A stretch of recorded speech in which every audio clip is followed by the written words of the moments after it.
I line up and let that thing fly, and that bear does like a full somersault and just jumps up and just lunges at me. Like he cleared probably 10 feet towards me, and I was standing at the back of the truck, and I've never bailed into the back of a truck so quickly.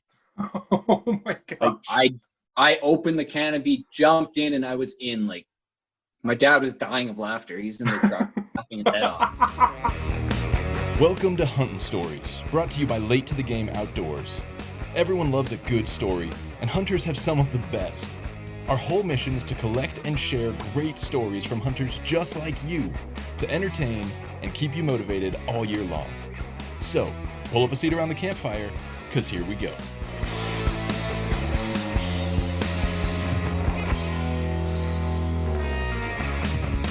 Today on the show, I welcome Caleb Gotthard. Caleb is all the way from British Columbia, making him the first ever international guest on the Huntin' Stories podcast. But Caleb reached out to me on Facebook after listening to the podcast and hearing about my perpetual obsession and woes with bear hunting, because he has an amazing archery bear hunting story and this one particular giant bear that he had a long-standing relationship with.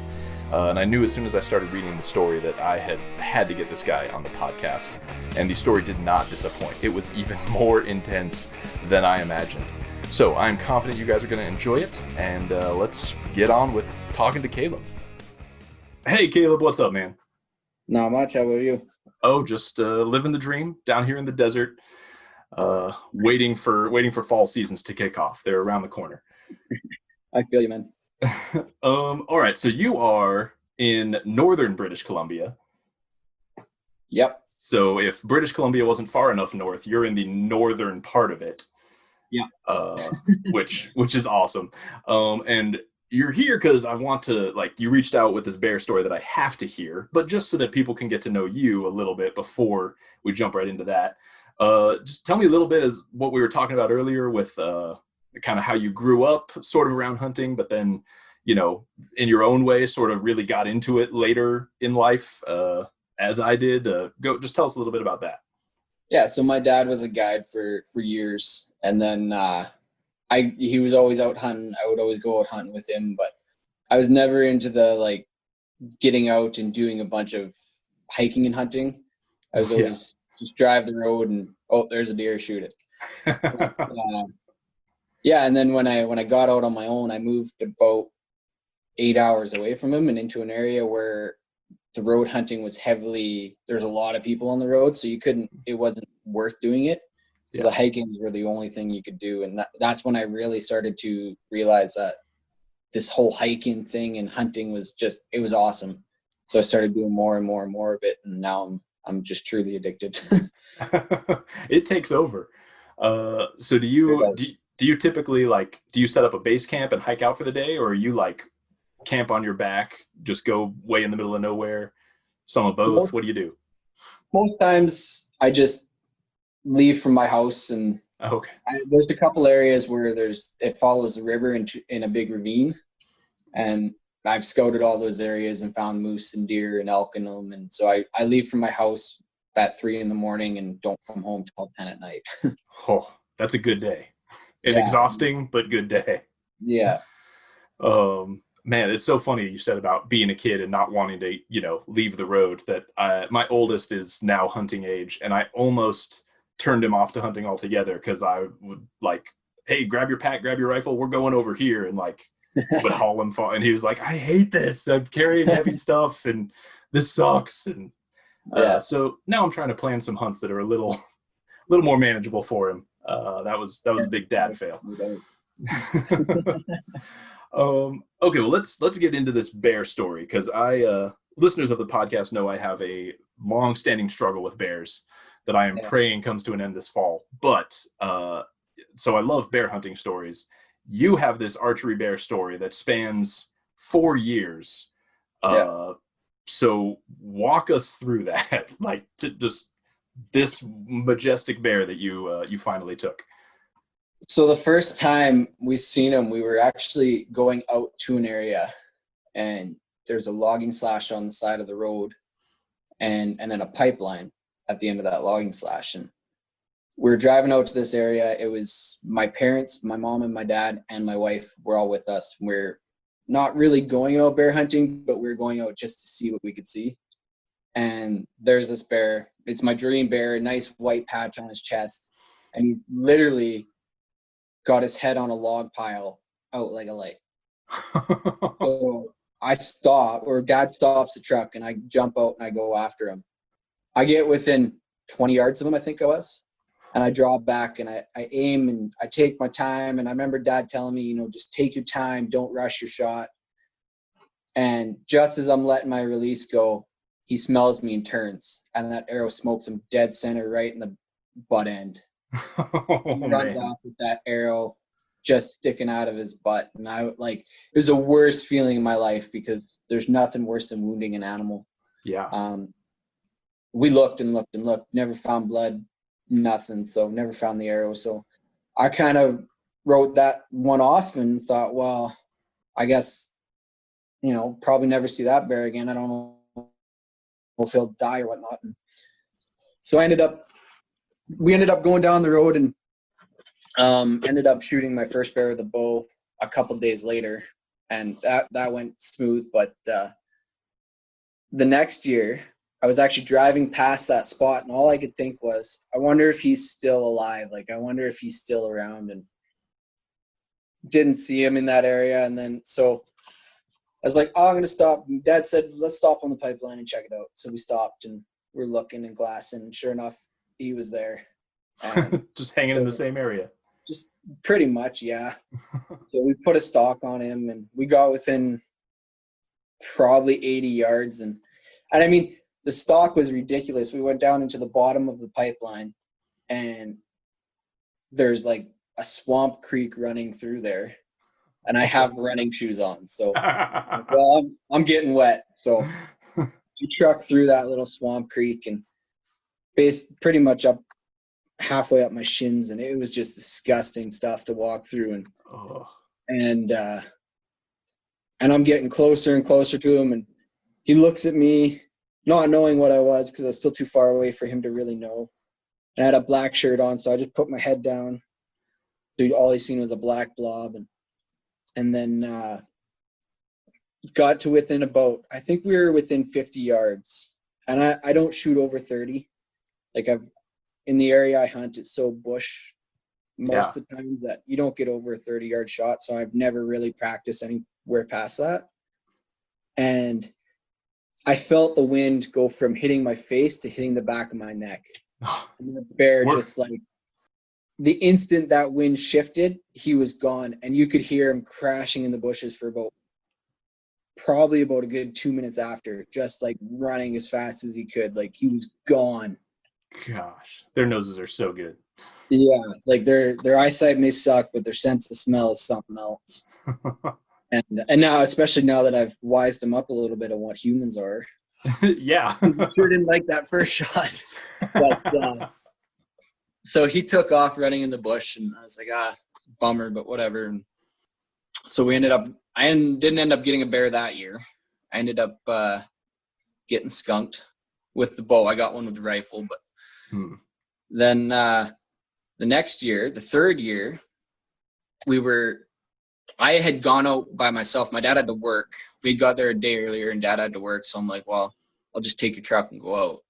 So I jumped in the truck. I threw his dog in the truck. And when my dad listens to this, he's probably going to laugh at me because I haven't told him this yet. But I threw his dog in the truck, and we drove down the road to where this bear was. And he was sitting, I don't know, probably 60 yards in the cut block. I put a perfect stalk on him. I was down on my belly, crawling through the cut block as much as I could. And I get to this point where I can stand up, and I'm in a dip, and he's on the other side of the dip. When I stand up, basically my upper half of my body and my bow would be showing over the log, right? Yeah. And perfect wind coming right at me. And so I jump up, full draw, and he's sitting there at 20 yards. And I'm like, oh, I got him dead to rights. But then because I've had so much history with this bear, my blood started pumping. I started getting shaky, and I couldn't settle down. So I had to release and duck back down. The bear still had no idea it was there. But I had to let my draw back and duck back down, catch my breath again, and jump back up, and still standing broadside at 20 yards. And I let my arrow fly, and I don't know where the heck I was aiming, but I shot like 2 feet over his back. Oh no. Like I don't know what pin I was using, but it went straight over his back. And I was like, oh, like I was just, and after he heard that bow release, he was gone too. Like, Yeah, He he's heard ran- that he sound before. oh yeah, he ran through that cut block at about, well, as fast as you can imagine him going for as long as he could until he was out of sight. Like, he was just gone. So yeah, that was quite the bummer. And so I went and got my arrow and watched him run through this cut block, which was about 1 kilometer long. I was like, man, that sucked. So dealt with that and kind of kicked myself over that, and seen a couple other bears that night, but I was too mad to even go try for them. So I was like, I'm going home. Loaded the dog in the truck. We went home, and so we get there back, and Dad asked me what happened. I didn't see anything. Didn't see anything worth shooting. You just straight up lied to him. I straight up lied to him. I didn't tell him. He's probably gonna laugh so hard when he hears this. But so then we went out the 4th year, the year I finally made it all happen. We went out and we were all afternoon we were stalking bears on pipelines.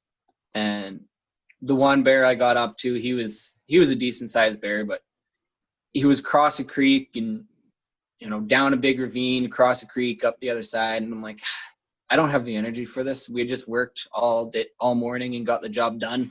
So we go hunting in the afternoon, and I'm like, I don't got the energy for this. So I just turned and walked away from him. Same with Dad. Dad put a stalk on a nice bear, and he turned. He was like, no, I can't do this right now. Turned and walked away from him. And then we were driving back, and it's getting close to dark, still shooting light, but really close to like right on the edge, right? Yeah. And we get there, and I'm like, what is that on the road? Dad's like, that's a bear. That's a big bear. And he's like, you like get out and shoot it. So I was like, okay. So by this time the bear had wandered off, and it's just sitting 10 yards on the other side of the dirt road in the ditch. And I'm like, heck yeah. So I jump out with my bow. I was trying out these new broadheads. They're buzz cut broadheads. They have a serrated end on them. Okay. And so I'm like, yeah, perfect time to see what they'll do to an animal. And I line up and let that thing fly, and that bear does like a full somersault and just jumps up and just lunges at me. Like he cleared probably 10 feet towards me, and I was standing at the back of the truck, and I've never bailed into the back of a truck so quickly. Oh my gosh. Like I opened the canopy, jumped in, and I was in. Like, my dad was dying of laughter. He's in the truck laughing his head off. Hey guys, this is Eric from Late to the Game Outdoors and producer of Huntin' Stories. And I wanted to thank Bun and Beanster for making this show possible. These guys are the real deal. Whether you're a seasoned business owner or a startup or running a side hustle like I am, they can help you with your branding, logo, easy to manage websites, and fresh creative ideas for your business. They can also help you look the part by helping you design those tricky one-off events. They deliver amazing printed goods, quality apparel, even signage. Truly a one-stop creative shop, and they stand by their work guaranteed. For free consultations and useful resources, go to bunandbeanster.com to check them out, or catch them on Instagram at bunandbeanster. Now back to the show.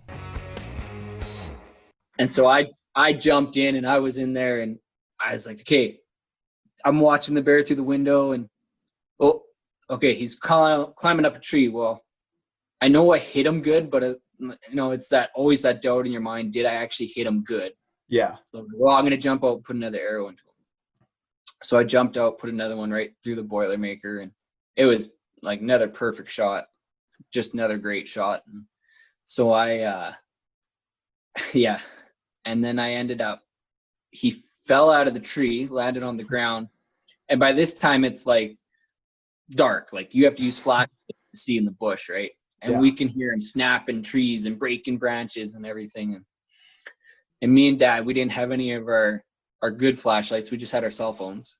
Oh, So we're no. trying to look in the bush to see where he is, and we're hiding behind this tree just in case he comes lunging out at us. We can duck behind the tree, and Dad finally says, let's just go home. Like, by this time he had stopped breaking branches. He was dead. Yeah. And Dad's like, let's not take a risk in going after him and him just still be sitting there dying and then take one last lunge at us. And let's go home. We'll come back in the morning and we'll see where he is. And I was okay with that. So we drove back to my dad's house and I didn't sleep. I sat there thinking, I replayed the hunt in my head.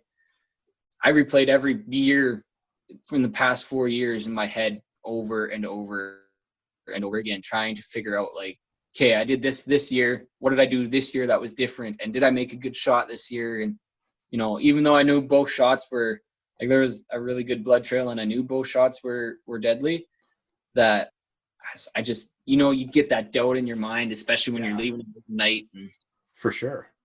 so the next morning we go back and we find our little marker that we put out there, and I look to where the tree was where we're hiding, and he is right on the other side of it. So you like looked right over him. Basically, yeah. Yeah. Like he was snapping branches 2 feet from where we were sitting. Like he was right there.